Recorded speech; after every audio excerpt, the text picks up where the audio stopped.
আসসালামু আলাইকুম, সবাইকে স্বাগত জানাচ্ছি এখনকার বাংলা সংবাদে। প্রথমেই সংবাদ শিরোনাম।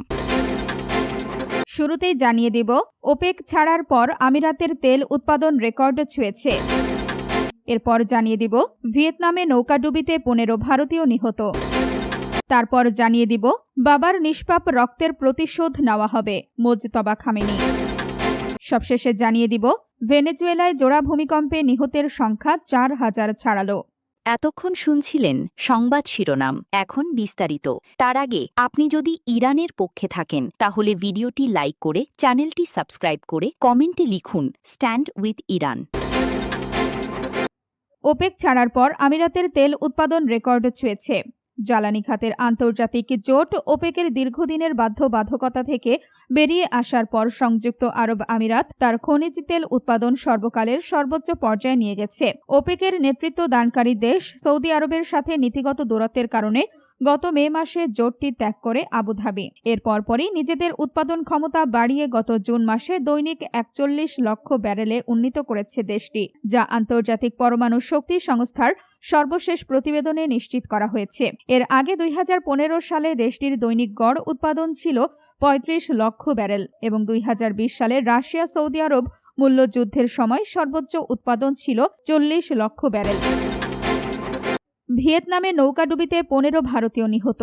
ভিয়েতনামের দক্ষিণাঞ্চলীয় ফুকুওক দ্বীপের কাছে শনিবার 11 জুলাই এক ভয়াবহ নৌকাডুবির ঘটনায় অন্তত 15 জন ভারতীয় পর্যটকের মৃত্যু হয়েছে। ভিয়েতনামের সংবাদ মাধ্যম ভিএন এক্সপ্রেস এই তথ্য জানিয়েছে। দুর্ঘটনার সময় নৌকাটিতে মোট 36 জন আরোহী ছিলেন, যার মধ্যে 32 জন ভারতীয় পর্যটক, 3 জন ক্রু সদস্য এবং 1 জন পরিচারক ছিলেন। ভয়াবহ এই দুর্ঘটনা থেকে 21 জনকে জীবিত উদ্ধার করা সম্ভব হয়েছে। আপনি যদি ইরানের পক্ষে থাকেন তাহলে ভিডিওটি লাইক করে চ্যানেলটি সাবস্ক্রাইব করে কমেন্টে লিখুন স্ট্যান্ড উইথ ইরান।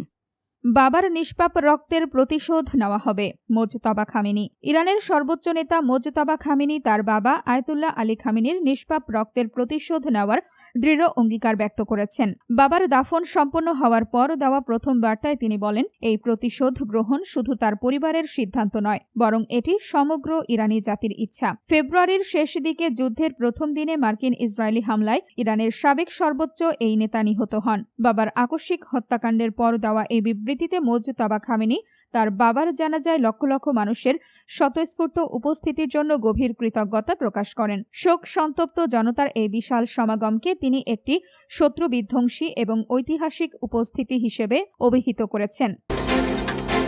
ভেনেজুয়েলায় জোড়া ভূমিকম্পে নিহতের সংখ্যা 4000 ছাড়ালো। ভেনেজুয়েলায় আঘাত হানা শক্তিশালী জোড়া ভূমিকম্পে নিহতের সংখ্যা বেড়ে 4118 জনে দাঁড়িয়েছে।